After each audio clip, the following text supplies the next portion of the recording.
Shalom Bapak Ibu Saudara yang dikasihi Tuhan.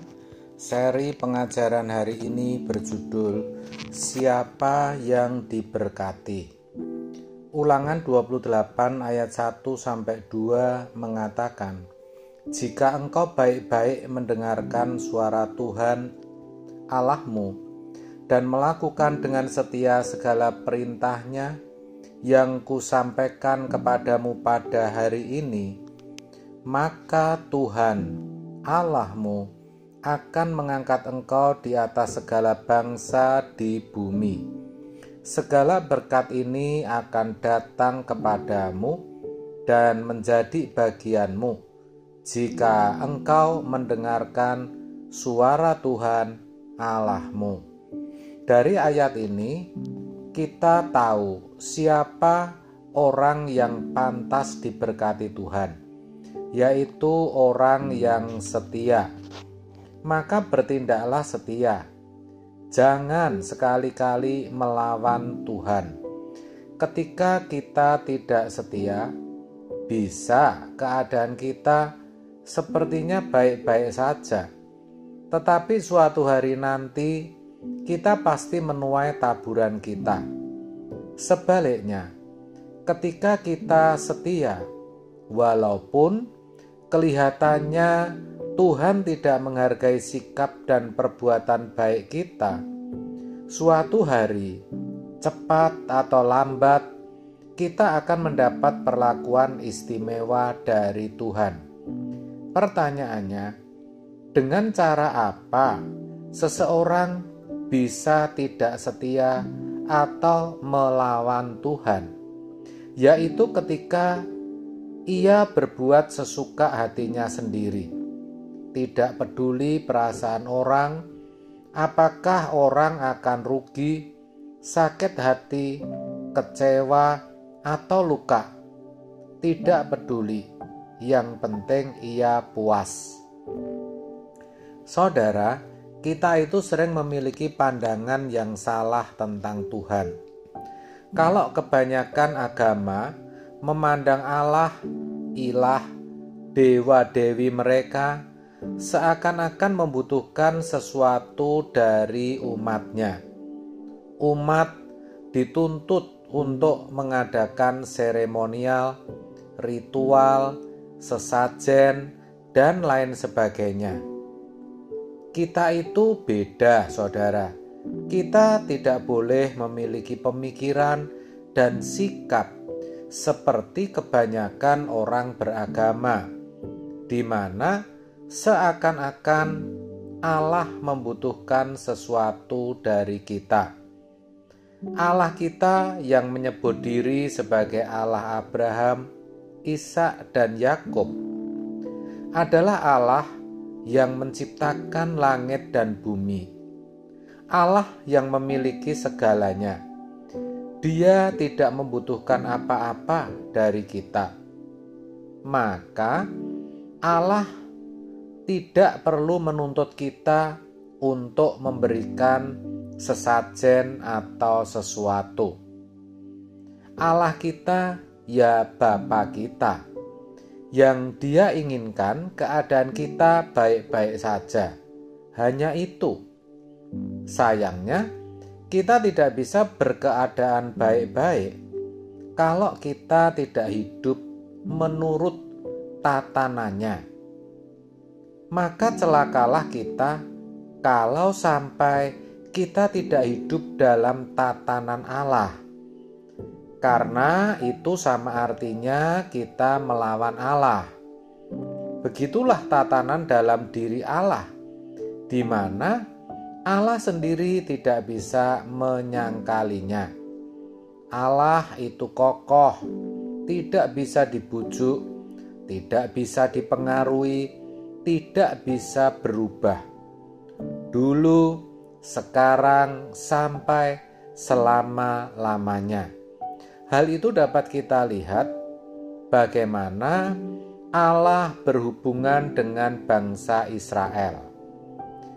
Orang yang setia, yang tidak melawan Tuhan, keadaannya pasti baik-baik, pasti diberkati. Masa-masa sulit memang terkadang Tuhan izinkan, tetapi itu hanya sementara.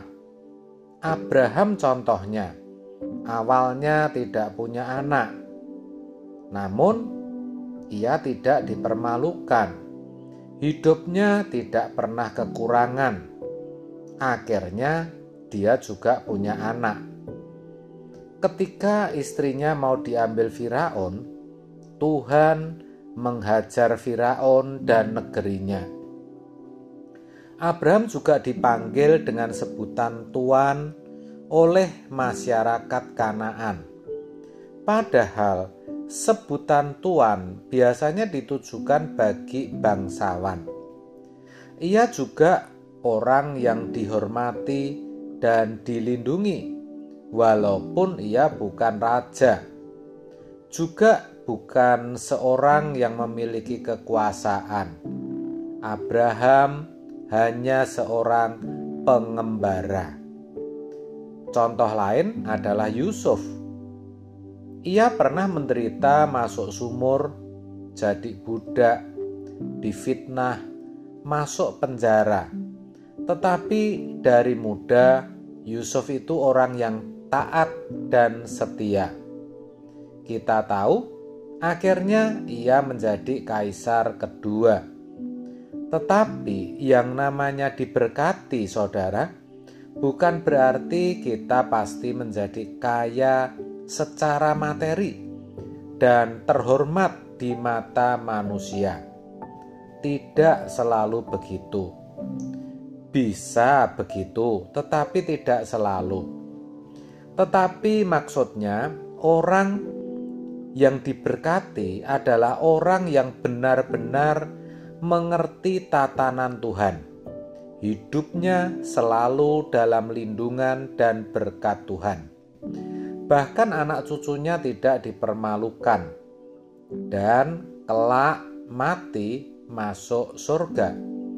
Jadi supaya diberkati dan dilindungi, kuncinya hanya satu, yaitu setia.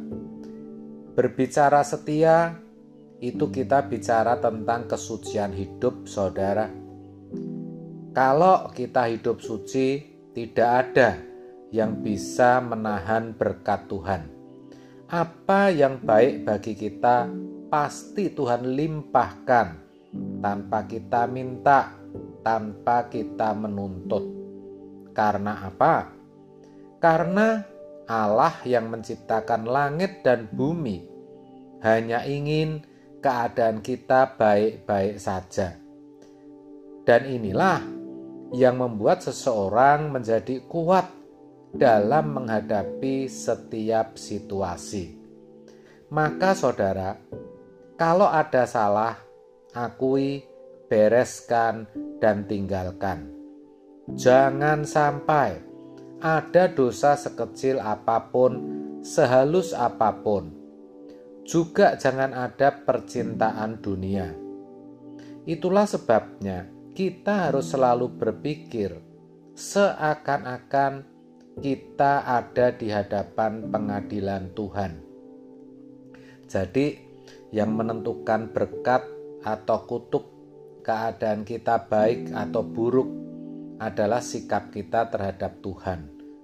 Gampangnya, kalau urusan ke atas beres, keadaan kita baik-baik. Sebaliknya, kalau urusan kita dengan Tuhan tidak beres, keadaan kita tidak mungkin baik. Sebab itu berarti kita sedang melawan Tuhan. Maka saudara, jangan menunda pertobatan, jangan menunda untuk hidup suci. Kalau ditunda-tunda terus, akhirnya pasti batal untuk hidup suci dan tidak pernah hidup suci. Jangan terus terikat dengan dosa. Kita harus punya kemampuan melawan dosa. Kita harus bertemu Tuhan melalui doa. Doa itu kekuatannya luar biasa. Hanya dengan bertemu Tuhan, kita punya kekuatan. Kalau tidak begitu, kita tidak mampu. Karena daging kita ini kuat sekali, maka harus diperlemah sampai dimatikan. Itulah tantangan kita, saudara. Tapi jangan takut, lawanlah dengan kesucian. Di sini kita harus nekat, dan ketika kita nekat, senekat-nekatnya, baru kita tahu suci itu bisa. Maka sekarang saudara putuskan untuk hidup suci. Jangan ragu lagi. Percayalah, ketika kita menjadi orang saleh, Tuhan senang dan itu tak tergantikan. Iya, karena keadaan kita berubah, kita akan jadi istimewa di matanya. Di situ kita baru bisa merasakan damai sejahtera Tuhan. Satu hal ya saudara, ketika kita hidup suci, kita akan dimiliki dan memiliki Tuhan. Kita akan merasa lengkap walaupun tidak punya jodoh, tidak punya anak, rumah masih kontrak. Bagi kita hanya satu kata, cukup. Dan dari situlah kita baru bisa mengerti apa artinya kalimat Tuhan cukup bagiku. Amin. Tuhan Yesus memberkati.